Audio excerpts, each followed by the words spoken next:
Hi viewers, இன்னைக்கு December 22 செல்லம்மா serial என்னாச்சுன்னு சொல்லி பார்க்கலாம்க்கு முன்னாடி எங்கள் சேனல் சப்ஸ்கிரைப் பண்ணாதவங்க மறக்காம சப்ஸ்கிரைப் பண்ணுங்கள்.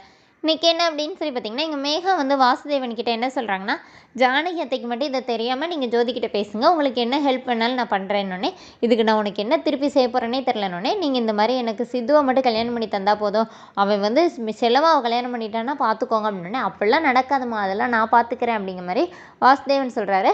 அதுவும் இல்லாமல் மேகா என்ன சொல்கிறாங்கன்னா, அந்த மாதிரி யார் ஜானகி அத்தைக்கிட்ட சொன்னாலும் அவங்க நம்ப மாட்டாங்க, ஏன்னா அவங்க உங்களை கடவுளாக நம்புகிறாங்க அப்படிங்கிற மாதிரி பேசிகிட்டு இருக்காங்க ரெண்டு பேருமா.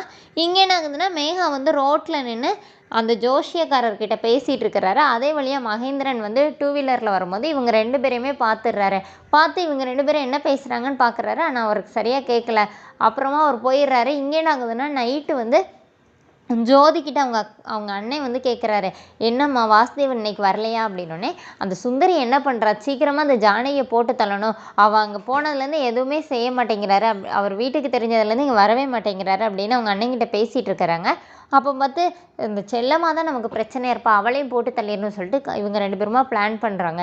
இங்கே என்ன ஆகுதுன்னா, கோயிலுக்கு மகேந்திரன் அந்த வழியாக வர்றாரு. அப்போது மனோகர் அந்த ஜோசியக்காரருக்கு காசு கொடுக்கறதுக்காக ஜோசியக்காரரை தேடி அதே கோயிலுக்கு வர்றாரு. அப்போ காசை வாங்குறது எல்லாத்தையுமே மகேந்திரன் அங்கே ஓரமாக நின்று பார்த்துடுறாரு. அப்புறமா மனோகர் போனோடனே மகேந்திரன் ஓடி அந்த ஜோசியக்காரரை அடிக்கிறாரு. அடித்து உண்மையை சொல்லு அப்படின்னு சொல்லும்போது லக்ஷ்மி அதே கோயிலுக்கு சாமி கும்பிட வந்தவங்க ஓடி வராங்க.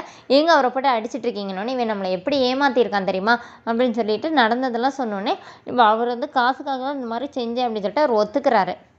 இங்கே என்ன ஆகுதுன்னா, வீட்டில் எல்லோரும் கார்த்திகை திருவிழாக்காக தீபம் ஏற்றிட்டு இருக்காங்க. அப்போது இங்கே செல்லம்மாவும் சித்துவும் விளக்கேற்றுறாங்க.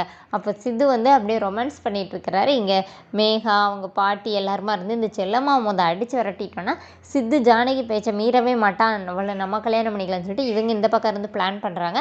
இங்கே மலர் சாப்பாடு ஊட்டுமான்னு செல்லம்மா கூப்பிட வரும்போது சித்து நான் ஊட்டுறேங்கிறாங்க. ஆனால் மலர் நீலாம் ஊட்ட வேண்டாம், அம்மா ஊட்டுவாங்கன்னு சொல்லிட்டு கோவமாக போயிடுறா. இப்போ என்னன்னே தெரில, மலர் ரொம்ப கோவப்படுறா அப்படின்னு சொல்லிட்டு இவங்க ரெண்டு பேருமா பேசிக்கிறாங்க. அதோடு என்னோட எபிசோட் ரன் பண்ணிட்டாங்க. நாளைக்கு என்ன அப்படின்னா, மகேந்திரன் லக்ஷ்மி வந்தவங்க நேராக மேகாவை பிடிச்சி அடிச்சிடுறாங்க. அப்போன்னே இந்த மாதிரி இவ தான் ஜோஷியக்காரர்கிட்ட சொல்லி இந்த மாதிரி சொல்லியிருக்கா அப்படின்னோடனே, இப்போ சித்து என்ன சொல்கிறாருன்னா, நீலாம் படித்த பொண்ணு தானே, உனக்கு அறிவு இல்லை, இப்படியா பண்ணுவேன்னு சொல்லி திட்டுறாரு. அதோடு என்னோட எபிசோட் ரன் பண்ணியிருக்காங்க. தேங்க்யூ.